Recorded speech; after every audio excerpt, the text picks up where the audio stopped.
Alright, here we are in the Finch control. I believe this is M3S3, I want to say. But this is definitely the alarm system demonstration. So starting off, the main menu is very basic, but it does require us to go connect to the Finch first. You can probably hear it there, successfully connected. So now we can enter into the alarm system. A very standard menu, nothing exceptional going on here. However, much like the last one, we cannot enter into things ahead of time. So if we wanted to go into B, it's saying missing information. So we have to do them in the proper order, starting, of course, with set sensor to monitor. So we'll go in here.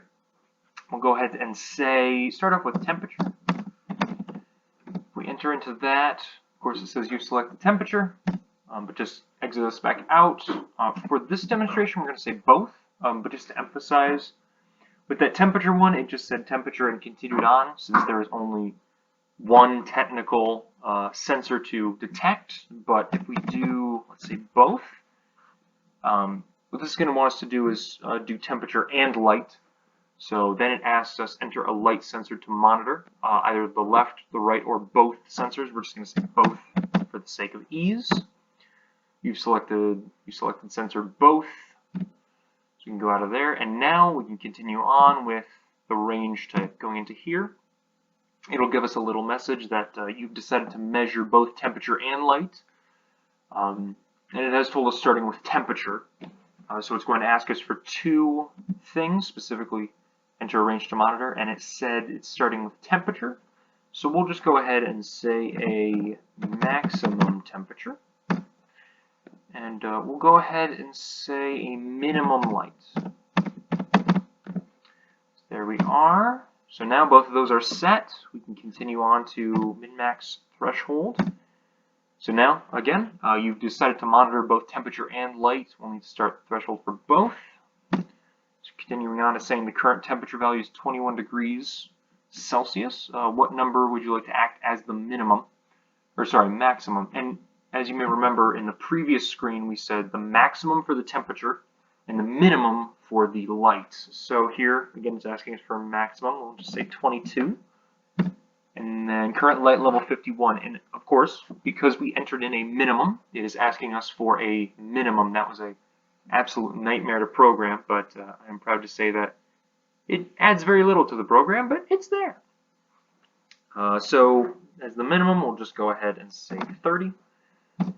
So it gives us a little message. You detected the light minimum for both sensors and detect the temperature maximum. The temperature was 22 and the light was 30. Continuing on. So now time. This one is very basic. It's just the number of seconds to test for. We're just going to say 10 for the sake of demonstration purposes. And next up, all we can do is go to the alarm. So here, it's going to give us a really long message because we chose both. So the selected sensors are both, because both light sensors and temperature. Rate being tested for temperature is a maximum. Rate being tested for light is a minimum. The temperature value being tested for is a 22 for temperature and a 30 for light. And the duration of the test is 10 seconds. So starting this up, as you can see, I'll just go through, and I'm doing them 4 times per second just to have a really quick refresh rate. So I'm just going to let it go this entire time. As you can see, it's scanning all the numbers, and then eventually, once it's out of time, it will say time's up, levels not exceeded. Now if we continue on, we can go to E, set alarm again, and this time I'm going to cover the sensor so it will not be able to see the light. As you can see, and you might have heard, the maximum or minimum value exceeded. So it'll immediately say, oh, something has changed. As you can see here, the current light value has dipped lower than the searching for light value. Now, as much as I would love to demonstrate the temperature gauge, I'm just going to go ahead and breathe on it, see if that does anything. I've heard that helps. I know James offered the idea of putting ice on it. I am so scared of shorting this thing out that I'm just going to go ahead and not do that. So I'm going to try to breathe on it, see if that does something real quick. Starting this. Oh, it did work. Wow. What do you know? Oh, never mind. Yeah, the light tripped, not my breath. So it turns out covering up the light sensor does indeed turn down the light. But either way, it works out well, and I can assure you that if the temperature sensor did work, it would do the exact same thing. So again, the temperature and light sensors works on their own, but I felt the both was the best for this demonstration. But other than that, that's basically it.